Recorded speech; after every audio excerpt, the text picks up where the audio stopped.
मेरी मानसिक स्थिति ठीक नहीं रहती थी अगले 1 घंटे तक। 35,000 के स्केट्स मैंने जिंदगी में पहली बार सुना है, देखा। सो हाय, जैसे कि मैंने आपको पिछले वीडियो में बताया कि मेरी 11th कंप्लीट हो चुकी थी एंड मैं आ गया था 12th में। एंड ये मेरा लास्ट एपिसोड होने वाला, आई थिंक। एंड मैं इसमें आपको सब कुछ बताऊंगा, मैं स्टेट कैसे गया एंड देन वहां पे क्या कुछ हुआ, मेरे 12th में क्या हुआ, मेरे हाफ ईयरली कैसे गई एंड मेरे बोर्ड एग्जाम कैसे किस प्रकार हुए एंड मेरे रिजल्ट कैसे आया और मेरे रिजल्ट में क्या क्या शॉकिंग था। तो स्टार्ट करते हैं। जैसे ही मैं 12th में गया, तो फिर 12th में जाते ही हम मेरी 12th मुझे पता ही नहीं चला कि भाई 12th हो गई। ऐसे स्टार्ट, खत्म, बस इतना ही। आंख खोलते ही स्टार्ट, आंख बंद की, आंख वापस खोली, वापस, मतलब खत्म हो गई 12th। ऐसे ही हुआ। मैं गया जुलाई में एंड जुलाई में जाते ही 12th मजा आ रहा था, हम सर पढ़ा रहे थे और 12th में थी इंडियन ज्योग्राफी, इंडियन हिस्ट्री। तो मुझे पढ़ने में और में भी मजा आया भाई साहब। क्या इबन बतूता और इंडियन ज्योग्राफी में क्या क्या था, वो क्या थे, याद नहीं मुझे टॉपिक। हाँ, वो कुछ भी था जरूर भाई, था ना। हाँ था। तो वो था। हुआ कैसा कि राखी वगैरह हुई एंड 15 अगस्त भी मनाया गया एंड आई गेम्स की बारी। तो फिर मैंने वापस चूज किया मेरे योगा। देखो, मेरा बुद्धि दिमाग, बुद्धू दिमाग, सॉरी, बुद्धि बुद्धि तो मतलब तेरे वो बुद्धि होता है, मतलब होशियार। बुद्धू बुद्धू है नहीं, होशियार नहीं, हाँ, बुद्धू दिमाग। तो बुद्धू दिमाग से भाई साहब मैंने वापस योगा चूज किया। मुझे पता था मेरे से नहीं होना है। शीर्षासन होता था, हैंड स्टैंडिंग हो जाता था, फिर होने के बाद में जो होता था वो देखने लायक नहीं था, क्योंकि मैं गिर जाता था भाई। ऐसे कमर, हाथ, पैर, सिर सब कुछ टूट जाता था। मेरी मानसिक स्थिति ठीक नहीं रहती थी अगले 1 घंटे तक, क्योंकि मैं हैंड स्टैंडिंग करता था भाई। इसलिए फिर मैंने उसको भी कर दिया साइड एंड देन मैं चूज किया my love, skating. Skating choose किया। तो उससे मैंने की जी तोड़ मेहनत एंड मेरे दोस्त के पास थे 35,000 के स्केट्स। मैंने जिंदगी में पहली बार सुना है, देखा।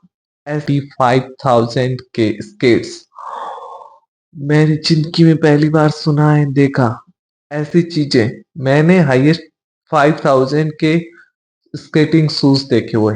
35,000, 35,000 कितना होता है भाई, बहुत ज्यादा।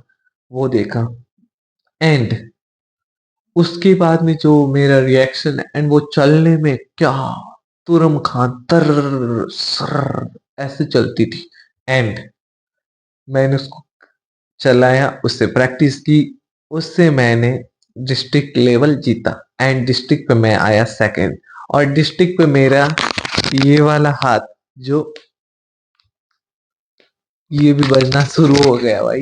11th में ये था, 12th में ये हो गया भाई साहब। 11th में ऐसे गिरा था एंड 12th में ऐसे गिरा था, जो मेरे लगी है।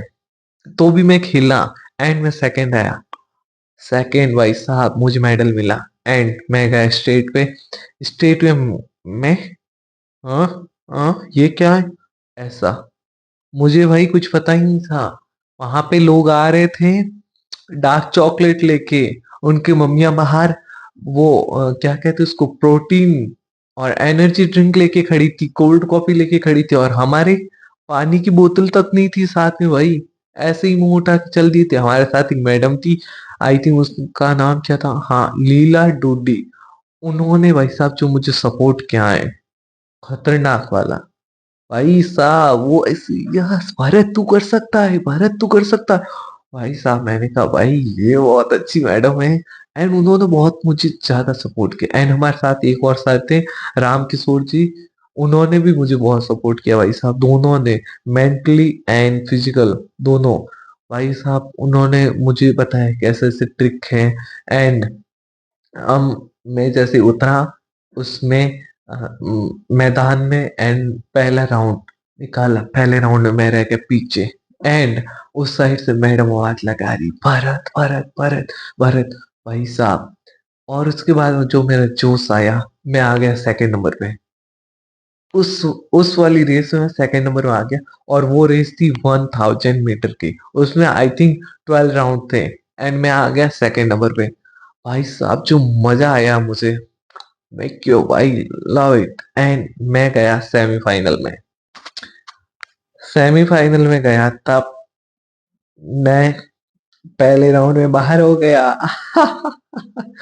बाहर हो गया सच में भाई। बाहर हो गया फिर क्या, मैडम ने बोला कोई बात नहीं, अच्छी ही, अच्छा खेला तू, काफी अच्छा खेला। मेरी उम्मीदों पे उतरा। एंड हमारे सर ने भी कहा बहुत अच्छा खेला तूने, फर्स्ट टाइम था एंड अच्छा खेला। एंड वहां से आए फिर वापस हॉस्टल, फिर वापस ही वो हॉस्टल की घिसी पीटी जिंदगी। भाई मतलब नहीं मजा आ रहा था उसमें। फिर हम लग गए बोर्ड की तैयारी में। फिर मैंने बोर्ड की तैयारियां की थोड़ी बहुत। प्री बोर्ड्स दिए, उसमें काफी ठीक नंबर आ रहे थे। एंड दिया बोर्ड एग्जाम। जो उससे बोर्ड एग्जाम में मजा आया, आई थिंक खतरनाक वाला, मतलब मजेदार था एग्जाम। एंड मैं आपको बताऊं, जब मैं बोर्ड एग्जाम देने गया तो उसमें मैंने एक एग्जाम किया था हिंदी लिटरेचर का। एंड भाई हिंदी लिटरेचर में मैं एक भी टॉपिक नहीं पढ़ के गया। मैं जब एग्जाम देने गया मैंने कुछ भी नहीं पढ़ा। एंड मेरे घर वालों ने कहा कुछ नहीं। क्यों, उनको पता नहीं था भाई, क्यों कहेंगे वो मुझे। एंड मेरे दोस्त वगैरह कह रहे थे मुझे, तू नहीं कर पाएगा भाई, तू कैसे करेगा, तुझसे होगा, देख तू। मैंने कहा ओके, मैं करूंगा, अच्छा करूँ। रिजल्ट आया हिंदी लिटरेचर में मेरे 99 नंबर ब्रो। 99, 100 में एक कम। हिंदी में भाई, लिटरेचर में I proud my self, because मैंने बहुत अच्छा किया बिना पढ़े। क्योंकि मेरे दिमाग बहुत तेज है, मुझे फालतू चीजें बहुत याद रहती है और मैंने फालतू चीजें लिखी। और उसमें मेरी किस्मत में साथ दिया और मुझे काम की भी चीजें याद रह गई। एंड रिजल्ट आया, घर वालों ने मुझे कहा कि भाई ठीक ठीक किया तूने, अच्छा नहीं किया, अच्छा भी किया। और उनका रिस्पॉन्स ऐसे मुझे समझ में आ रहा था। मैंने कहा ओके भाई, होता रहता है, ओके। एंड देन वहां से फिर मैं आया घर। घर आने के बाद मैं 2-3 महीने एंजॉय किया। एंड देन मैंने ज्वाइन की कोचिंग। मैंने सोचा क्यों ना भाई, कोचिंग कोचिंग तो कर ही लेते, साथ साथ में थोड़ा बहुत नॉलेज हो जाएगा। और मुझे नॉलेज मिल रहा है, ऑफ कोर्स नॉलेज मिल रहा है। Current, math, science, Hindi, political, economics, क्या पढूं और क्या याद करूं, कौन सा लिखूं और कौन सा ना लिखूं, ऐसा भाई कौन करता है। ये कोचिंग वाले करते हैं मेरे साथ भाई। एंड फिर मैंने कहा कोई बात नहीं, छोड़ो। मैंने सोचा कंटेंट क्रिएशन करता हूँ। तो फिर मैंने किया कंटेंट क्रिएशन और इसमें मेरी बल्ले बल्ले बल्ले बल्ले मजे से कर रहा हूँ भाई। बहुत मजा आ रहा है मुझे ये करने में। एंड देन और ये थी मेरी हॉस्टल की स्टोरी, फ्री फायर से लेके यहाँ तक। एंड देन अभी तो आप मुझे देख ही रहे हो यूट्यूब पे। And thank you for all of you. And जिसने भी ये तीनों चारों एपिसोड देखे हैं, मतलब 3 एपिसोड और ये वो फ्री फायर वाला वीडियो, उसके लिए मैं बड़ा वाला थैंक यू। एंड मुझे ऐसे ही सपोर्ट करते रहना। And thank you for watching me.